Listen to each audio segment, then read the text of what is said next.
recently my son Colin came to me and he says, Dad, I want to cook dinner for Jennifer. And I said to him, okay, well, of all the things that I cook, what would you like to make for him? And he goes, well, I like the chicken parmesan that you make. That's really pretty good. And I said, okay, well, what help do you need from me? How can I help you cook this dinner for? And he says, well, I want to practice once for you and Jacob. How about just give me that 3x5 card? You know, Grandma puts all of her recipes on the 3x5 card. So I gave it to him, said, okay, do you need any other help from me? Nope, that's it, I got it. I said, okay. So I let him do his thing. And so he cooks dinner for me and his brother Jacob, and he sets the table, he puts it all out, and after a few minutes we're eating, he looks up and he goes, so, how is it? Jacob pops his head up and he goes, this is terrible. I thought, oh no, here we go. So, what Jacob said to him, this is terrible. Is that going to help Colin get better? Absolutely not. All it did was identify that there's a problem with what's going on. Today we're going to talk about the 4 types of feedback, and as supervisors and coach, when we know the 4 types of feedback and we know the definitions of them, when we aren't being as effective as we'd like to be, maybe we can ask ourselves, okay, am I doing this properly? Am I providing one of the 4 types of feedback in the wrong way? So we're going to look at the 4 types of feedback, and they are constructive feedback, positive feedback, criticism, and then finally, no feedback. The first one we're going to look at is constructive feedback. The constructive feedback is going to spark the behavior. And constructive feedback is what's going to get it started. Now, like I mentioned earlier when Jacob said to Colin, this is terrible. Is that constructive feedback? No, because it wasn't specific. It didn't tell him what to do differently. It didn't help him construct a roadmap to recovery. So it might look something like this. Now what I did was, constructive feedback can be tricky. There's an art form to it. You have to ask yourself, when can I give it? So I wanted to see the behavior again from Colin. So all I did was give positive reinforcement to the things that he did well. I wanted to wait to give the constructive feedback until I knew he would be exhibiting the behavior again. Again, this might vary differently from employee to employee. But in this situation, I wanted to wait. So I focused on the positive. The corn was cooked properly. The ice to water ratio was perfect. Excellent. Well, what about the chicken? Well, we'll talk about that next time you cook it. Okay. So the next time he cooked the chicken, I knew it was coming up.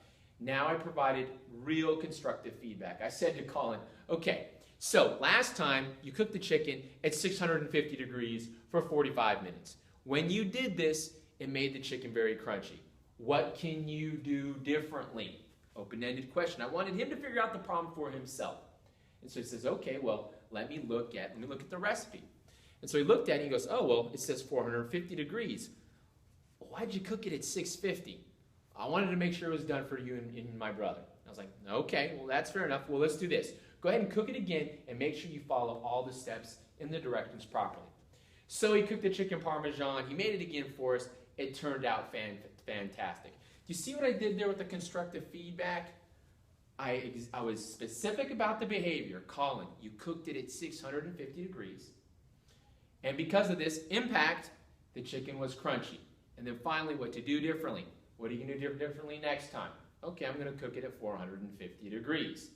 That is constructive feedback. Identify the behavior, the impact, and what we are going to do differently. All right? Now, the next thing we're going to look at is positive feedback. All right? So Colin cooked the chicken parmesan. It turned out fantastic.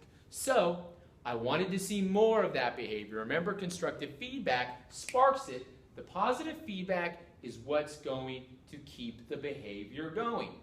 All right? So the positive feedback looked like this. Colin cooked the chicken parmesan. And I said to him, Colin, this time you cooked the chicken parmesan at 450 degrees, and now the chicken is really moist. Make it again. I think your girlfriend's going to love it. See, I did follow the steps again. I was specific about the behavior. I told him exactly what he did. Colin, you cooked it at 450 degrees. I talked about the impact. The chicken is really moist. And then what to do going forward, I said to him, cook it again. Keep going. I think your girlfriend's going to love it. Constructive feedback sparked it. Positive feedback is going to keep the behavior going. Next up, we have criticism. Now, this is where Jacob came into play. This is terrible. What Jacob did was criticism. Criticism, at best, all it's going to do is hurt relationships. Criticism is just pointing out that there's a problem. You weren't paying attention. You were disorganized. The chicken parmesan was terrible. There's nothing good about criticism. Now, you're going to hear people say things like constructive criticism. There's nothing constructive about criticism. All it's doing is pointing out that there's a problem. Criticism, there's no room for it. All it does, like I mentioned, is identify that there's a problem. And like I mentioned earlier as well, it's just going to hurt the relationships. Now, the last we're going to talk about is no feedback. No feedback would look like this. You walk past somebody, and you see them doing something inappropriate or that they could do differently, and you don't say a single thing to them. Have you just conveyed a message to them? Yes, you're right. Absolutely, you have. You have conveyed a message to them. You're saying to them, this is A-okay, keep it up. So the next time you choose not to address something, I'll take care of it later, you're probably going to create more of a problem for yourself later. Because you're going to have to backpedal and say, okay, this actually is not correct. All right? So those are the 4 types of feedback: constructive feedback, positive feedback, criticism, and no feedback.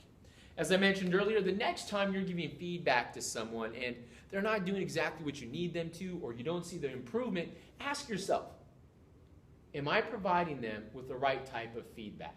Maybe I'm actually giving them criticism. Does anybody have any questions? All right, thank you very much.